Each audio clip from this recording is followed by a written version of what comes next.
اپنے جگر کے ٹکڑوں کو قربان کرنا تو منظور کر لیا، لیکن اپنے نانا کے دین پر آنچ نہیں آنے دی کہ مشکل اور کٹھن حالات کا اندھیرا جتنا مرضی گہرا ہو، انسان کو اپنے حصے کی شمع ضرور جلانی چاہیے۔ ویدم یہی تو 5 ہیں، مقصود کائنات مصطفیٰ و علی، خیر النساء حسین و حسن مصطفیٰ و علی۔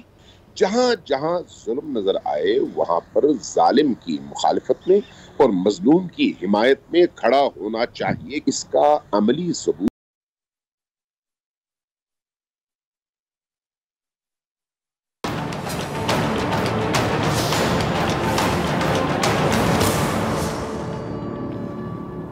السلام علیکم، پروگرام میں خوش آمدید۔ یہ درس کربلا کا ہے کہ خوف بس خدا کا ہے۔ سینکڑوں سال گزر گئے لیکن کربلا کی سرزمین سے امت مسلمہ کو ملنے والا یہ پیغام آج بھی یہی ہے۔ جب نواسہ رسول نے کربلا کے تپتے صحرا میں بھوک، پیاس اور غریب الوطنی کے ساتھ تمام تر رنج اور غم برداشت کیے، اپنے جانثار ساتھیوں کو نظروں کے سامنے شہید ہوتے دیکھا، اپنی آنکھوں کی ٹھنڈک، اپنے جگر کے ٹکڑوں کو قربان کرنا تو منظور کر لیا، لیکن اپنے نانا کے دین پر آنچ نہیں آنے دی۔ یہی درس کربلا ہے کہ حق کی خاطر جان بھی نثار کرنی پڑے تو پیچھے نہیں ہٹنا۔ کربلا میں شہادت کا جام پینے والے ننھے علی اصغر ہوں یا پھر ہمارے پیارے آقا حضرت محمد صلی اللہ علیہ وآلہ وسلم کے ہم شکل علی اکبر ہوں یا پھر خود امام حسین رضی اللہ تعالیٰ عنہ، اس قافلہ حق کا پیغام یہ ہے کہ مشکل اور کٹھن حالات کا اندھیرا جتنا مرضی گہرا ہو، انسان کو اپنے حصے کی شمع ضرور جلانی چاہیے۔ یہی وجہ ہے کہ دین کی سربلندی کے لیے دی گئی اس عظیم قربانی کی یاد سینکڑوں سال گزرنے کے بعد بھی مسلمانوں ہی نہیں، دنیا بھر کے انسانوں کے ذہن میں آج بھی ایسے ہی تر و تازہ ہے جیسے یہ ماضی قریب کا کوئی واقعہ ہو۔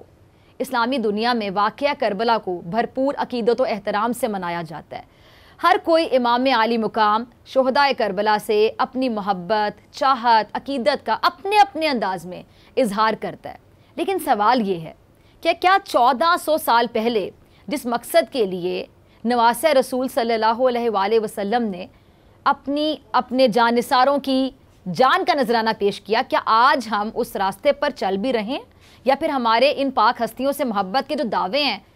صرف دکھاوے کے تو نہیں ہیں؟ اسی پہ بات کرنے کے لیے میرے ساتھ موجود ہیں معزز مہمان علامہ امین شہیدی صاحب اور مفتی حنیف قریشی صاحب۔ آپ دونوں کا بہت شکریہ وقت دینے کے لیے۔ علامہ صاحب، پہلے میں آپ کی طرف آنا چاہوں گی۔ کربلا میں امام عالی مقام اور ان کے جانثاروں کی قربانی دین اسلام کے لیے تھی، اس کا اعتراف سب کو ہے، پھر یہ کیوں ہے علامہ صاحب کہ اس واقعے کو لے کر بھی مسلمانوں میں تفریق پیدا ہو گئی ہے؟ کیا اس کا کوئی حل نہیں ہے؟ کسی بھی مفہوم کے حوالے سے انسانوں کے درمیان اختلاف کا پیدا ہو جانا میرا خیال ہے اس انسانیت کا اور انسان کا نیچر ہے، کیونکہ انسان ضروری نہیں ہے کہ ہمیشہ دوسروں کی طرح سے سوچے، سوچ میں اختلاف ممکن۔ اس طرح کے جو اختلافات ہیں جو دین کے مسائل میں پیدا ہو جاتے ہیں ان کا بنیادی تعلق انسان کی سوچ سے ہے، لیکن اس میں کوئی شک نہیں کہ اگر ہم واقعی اللہ کے دین کی روح تک پہنچنا چاہیں اور نبی کریم صلی اللہ علیہ وآلہ وسلم کے پیغام کو اخذ کرنا چاہیں تو سوچ کے اس اختلاف اور تعبیر کے اختلاف کے باوجود ہم بغیر آپس میں کوئی جھگڑا کیے، بغیر آپس میں لڑے، ہم اپنے اپنے فہم کے مطابق عمل کر سکتے ہیں تاکہ ہم یہ سمجھ سکیں کہ ہم اپنے فہم کے مطابق اپنے دین پر اور اللہ کے رسول کے کہے ہوئے پر عمل کر رہے ہیں، اور دوسرا بھی اسی طرح سے ایمانداری کے ساتھ اپنے فہم کے مطابق اللہ کے رسول کا حکم سمجھ کر وہ کام کر رہا ہے جو وہ انجام دے رہا ہے۔ اس اعتبار سے جب ہم امام حسین علیہ السلام کی طرف دیکھتے ہیں تو امام حسین علیہ السلام کی یہ جو قربانی ہے، یہ قربانی میرا نہیں خیال مسلمانوں میں کوئی ایسا طبقہ ہو جو اس قربانی کو تسلیم نہ کرتا۔ میرا نہیں خیال کہ مسلمانوں کے درمیان کوئی ایسا جو امام حسین علیہ السلام کو یزید کے مقابلے میں حق پر نہ سمجھتا۔ میرا نہیں خیال کہ مسلمانوں کے درمیان حتیٰ 72 فرقوں کے درمیان کوئی ایسا فرد پیدا ہو چکا ہو یا موجود ہو جو امام حسین کو نعوذ باللہ ناحق اور یزید کو حق پر سمجھتا ہو۔ ایسا نہیں ہے۔ جب ایسا نہیں ہے تو پھر اہداف کی تشریح کے حوالے سے جب دین صرف اور صرف ایک لباس کی صورت اختیار کر گیا تھا اور دین کا نام باقی تھا اور روح مر چکی تھی، تو ایک ایسے دور میں امام حسین علیہ السلام نے قیام کے ذریعے سے یزید کے مقابلے میں اپنے خانوادے کے ساتھ اٹھ کھڑے ہو کر اپنی جان دے کر اپنی گردن کٹا کر یزید کے چہرے سے جو نفاق کا لبادہ تھا یا نفاق کا جو اڑاوا تھا اس کو یا نقاب کو اتار کر دنیا کے سامنے یہ رکھ دیا کہ یزید مسلمان نہیں ہے، یزید اللہ کے رسول کا حامی نہیں ہے، یزید اللہ کے دین کا راہزن ہے، اس لیے یزید کو اسلامی خلافت کی مسند پر نہیں ہونا چاہیے۔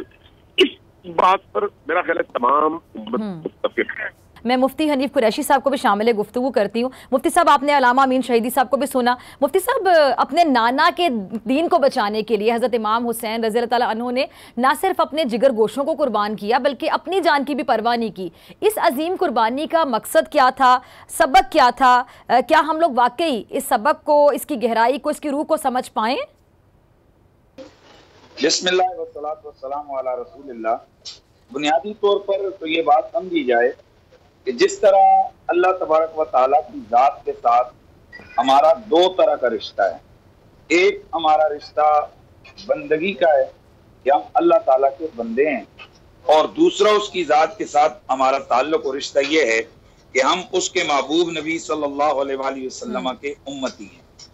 حضرت امام علی مقام کی ذات کے ساتھ بھی ہمارا دو طرح کا تعلق ہے، ایک ہمارا تعلق انسانیت کے تقاضے پر ہے اور دوسرا ہمارا تعلق ایمان کے تقاضے پر ہے۔ کائنات کے اندر حق، صداقت، وفا، عظیمت کی جو عظیم تصویر یا جو عظیم رنگ ہمیں نظر آتا ہے وہ حضرت امام علی مقام امام حسین علیہ السلام کی صورت میں نظر آتا ہے۔ لہذا کائنات میں کوئی بھی حق پسند شخص ہوگا، کوئی بھی حق گو شخص ہوگا، کوئی بھی حق کا ساتھی ہوگا، کوئی بھی وفا شعار ہوگا، کوئی بھی وفا کا متقاضی ہوگا، کوئی بھی شخص جو ظلم کے خلاف ہوگا اس کا امام حسین ابن علی ہوگا، چاہے اس کا تعلق کسی بھی مذہب سے ہو، کسی بھی دین سے ہو، کسی بھی ملت سے ہو اور کسی بھی ملک سے ہو۔ انسانیت کے لحاظ سے ہمارا یہ تعلق حضرت امام علی مقام کے ساتھ ایسا ہے کہ جس میں یقیناً آج تک، جیسے شہیدی صاحب نے کہا ہے کہ آج تک تاریخ کے اندر بڑا جھوٹے سے جھوٹا شخص بھی ہو تو اسے کم از کم اتنا جھوٹ بولنے کی جرت نہیں ہوئی ہے کہ وہ حضرت امام علی مقام امام حسین علیہ السلام کی اس عظمت، ان کی شان عظیمت اور ان کی جو عالی مرتبت انسانیت کا وہ رنگ ہے اس کو وہ چیلنج کر سکے۔ دوسرا، حضرت امام علی مقام کی ذات کے ساتھ ہمارا تعلق ایمان کا تعلق ہے، اور وہ تعلق یہ ہے کہ وہ رسول اللہ صلی اللہ تعالیٰ علیہ وآلہ وسلم کے محبوب ہیں، اور اللہ تبارک و تعالیٰ کے محبوب صلی اللہ علیہ وآلہ وسلم کی بیٹی جو ان کے جگر کا ٹکڑا ہے، وہ ان کی آنکھوں کی ٹھنڈک اور ان کے دل کا چین اور ان کے دل کا نور ہے۔ وہ حضرت مولا علی کے لخت جگر ہیں، وہ حسن ابن علی کے بڑے بھائی، چھوٹے بھائی ہیں اور جنتی جوانوں کے سردار ہیں۔ میں یہاں پر چھوٹی سی بات ڈاکٹر صاحب یہ عرض کرتا چلوں کہ آپ غور کریں کہ عرب کا جو معاشرہ ہے، عرب کے معاشرے کے اندر یہ بالکل بھی ان اہل عرب کا یہ طریقہ میں نظر نہیں آتا کہ کوئی بڑوں کی محفل میں بچوں کو لے کر آئے یا کسی مجمع میں بچوں کو پروٹوکول دے۔ آج بھی ہمارے ہاں ایسا ہوتا ہے کہ کوئی عالی مرتبت جرگے ہوں، بڑے بڑے اجتماعات ہوں تو ملک کا صدر ہو یا وزیر اعظم ہو وہ یا کوئی اور سربراہ ہو وہ اپنے ساتھ بچوں کو لے کر نہیں جاتا، لیکن عرب کا وہ ماحول کہ جہاں عام طور پر بھی بچوں کو اس طرح سے پروٹوکول نہیں ملتا، اس عرب کے ماحول میں، خاص ماحول میں جب ہم ایک چیز دیکھتے ہیں تو ہمیں نظر آتا ہے کہ اللہ کا نبی جمعے کا خطبہ دے رہے ہیں اور ادھر سے دو شہزادے گرتے پڑتے آ رہے ہیں تو رسول اللہ صلی اللہ علیہ وسلم اپنا خطبہ روک دیتے ہیں اور انہی مجمع اصحاب کے سامنے مسجد نبوی کے اندر جمعے کا خطبہ چھوڑ کر آپ اٹھ کر ان دونوں شہزادوں حسن اور حسین رضی اللہ تعالیٰ عنہما علیہم السلام ان کو اٹھا کر اپنی گود میں رکھتے ہیں اور پھر وہاں وہ پورے مجمع اصحاب کے سامنے